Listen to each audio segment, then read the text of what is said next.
Inilah yang menjadikan Syekh Abdullah bin Abdul Aziz bin Baz, mufti dan ulama besar Arab Saudi, sampai menangis ketika diberitakan kabar tentang perkembangan Danau Tiberias. Lalu apa kata beliau? Hadza zamanu khurujid dajjal.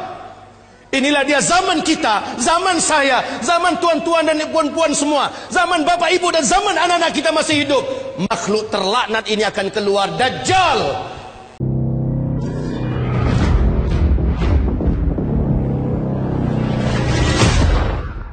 Dan Danau Tiberias apabila dia menyusut menandakan Dajjal akan keluar. Ini juga sudah kita saksikan.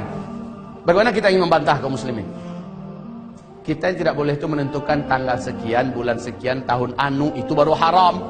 Tapi kalau kita bertanya dan mempelajari tentang tanda-tandanya, Nabi mengatakan gua banget nih. Nabi mengatakan kalau ini pertanyaan ente tentang tanda-tanda, saya bisa jelaskan. Dan inilah kewajiban saya menjelaskan kepada Bapak Ibu. Bukan mencocok-cocokkan, ya memang cocok. Karena Danau Tiberias hanya cuma satu di muka bumi, di Israel. Yang dulunya adalah Syam juga. Baik kaum muslimin yang kami muliakan. Yang kedua, laki-laki yang terikat ini yang ternyata adalah Dajjal. Dia bertanya tentang Danau Tiberias. Lalu Tamim Ad-Dari berkata, apanya yang kau ingin tanyakan? Airnya, masih ada air nggak sekarang? Maka dijawab oleh Tamim, airnya banyak. Dan memang Danau Tiberias ini sejak terbentang bumi tidak pernah airnya susut. Airnya full maksimal. Lalu apa kata laki-laki yang terikat itu? Dajjal ini, nanti kalau airnya sudah menyusut, tinggal sedikit, saatnya saya akan mengelilingi seluruh dunia, saya akan masuk seluruh kota-kota, saya akan kuasai manusia. Untuk Bapak Ibu ketahui seluruhnya, sejak tahun 2003 terjadi penyusutan. Lalu 2004 pemerintah Israel secara resmi membuat garis merah. Ternyata, perhatikan ini, perhatikan. Ini adalah garis dari permukaan Danau Tiberias, ya. Ah, ini dasarnya. Kaum muslimin, sejak 2003 sampai 2013, sejak 2003 sampai 2013, danau ini telah mengalami penyusutan yang sangat signifikan. Padahal kedalaman danau ini hanya 45 meter saja. 45 meter saja. Ya. Dalam hanya hitungan 10 tahun sudah 16 meter menyusut airnya dari permukaan. 16 meter dari kedalaman 45 meter, maknanya sudah lebih 30%. Coba buka YouTube. Buka YouTube, ada di situ acara televisi resmi pemerintahan Israel menyebutkan kepanikan dan ketakutan mereka yang tidak bisa disembunyikan. Sebab apa? Ini danau, airnya sumber air satu-satunya bangsa Yahudi di Israel. Mereka nggak punya sungai, mereka nggak punya mata air yang lain, cuma ini. Di sini untuk air minum, air cocok tanam, air mandi, segala-galanya dari sini sumbernya. Dan sekarang air itu menyusut. Kaum muslimin yang kami muliakan, 16 meter. Sudah seperti ini posisinya.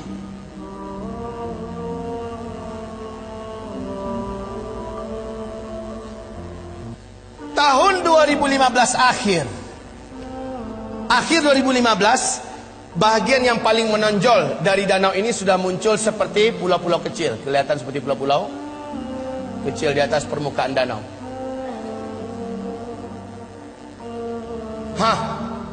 Kondisinya sekarang semakin menyusut. Awas, inilah yang menjadikan Syekh Abdullah bin Abdul Aziz bin Baz, mufti dan ulama besar Arab Saudi, sampai menangis ketika diberitakan kabar tentang perkembangan Danau Tiberias. Lalu apa kata beliau? Hadza zamanu khurujid dajjal. Inilah dia zaman kita, zaman saya, zaman tuan-tuan dan puan-puan semua, zaman bapak ibu dan zaman anak-anak kita masih hidup. Makhluk terlaknat ini akan keluar, Dajjal. La haula wa la quwata illa billahil aliyil azim. Penyusutan air ini sangat signifikan. Kecemasan dan ketakutan tidak dapat disembunyikan. Lihat gambarnya. Lihat ini. Dulu airnya masih tinggi. Ini kami benarkan untuk dicetak banyak. Silakan cetak banyak-banyak agar umat tahu. Ini dilihat dan hadisnya sangat jelas. fakta yang tidak dapat disembunyikan, nggak bisa ditutup-tutupi tentang keluar saat dekatnya keluarnya Dajjal. Baik kaum muslimin yang kami muliakan, kita lanjutkan. Lihat kondisi-kondisi yang ada di situ. Ini tahun 2013, 2015 sudah semakin menyusut. Sudah semakin susut airnya. Sekarang negara-negara besar dunia sudah membuat simbol-simbol penyambutan kedatangan Dajjal. Seluruh negara-negara besar di dunia termasuk Arab Saudi. Lihat, Arab Saudi di Madinah, luar kota Madinah, sudah membangun istana kerajaan di satu bukit di luar kota Madinah. Lihat di sana. Dan kata Rasulullah, Dajjal nanti akan naik ketika dia tidak berhasil masuk Mekah, nggak berhasil masuk Madinah, dia naik ke atas salah satu bukit yang disebut dengan Bukit Qabisha atau Bukit Ba'gub, Bukit Garam. Para ulama sekarang dan orang-orang kota Madinah menyebutnya dengan Bukit Dajjal.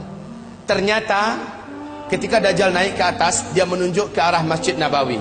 Dia berkata, itu adalah istana putihnya si Ahmad. Itu adalah istana putihnya si Ahmad. Ini hadis Rasulullah. Dajjal naik ke atas bukit itu dan menunjuk ke Masjid Nabawi dan berkata, itulah istana putihnya si Ahmad. Dalam keadaan geram, dia hantarkan kakinya 3 kali di atas bukit itu. Maka satu kota Madinah gempa. Akhirnya seluruh orang munafik keluar, orang-orang musyrik keluar dari Madinah dan bergabung dengan Dajjal. Itulah hari bersihnya Madinah dari kaum munafikin dan musyrikin. Kaum muslimin, istana putihnya Muhammad. Ketika Nabi melafazkan hadis itu, Masjid Nabawi macam apa bentuknya? Lantainya aja masih dari pasir. Tiang-tiangnya masih dari pohon kurma. Belum dikasih dinding. Lotengnya saja, atapnya saja masih dari pelepah kurma. Tapi ketika Dajjal mengatakan itulah istana putihnya si Ahmad, maka lihat keadaan istana putih itu tidak dengan Masjid Nabawi sekarang. Seolah-olah gambaran yang diceritakan oleh Rasulullah tentang ucapan Dajjal terjadinya di masa kita. Ya Allah ya Rabb, ya Allah ya Rabb,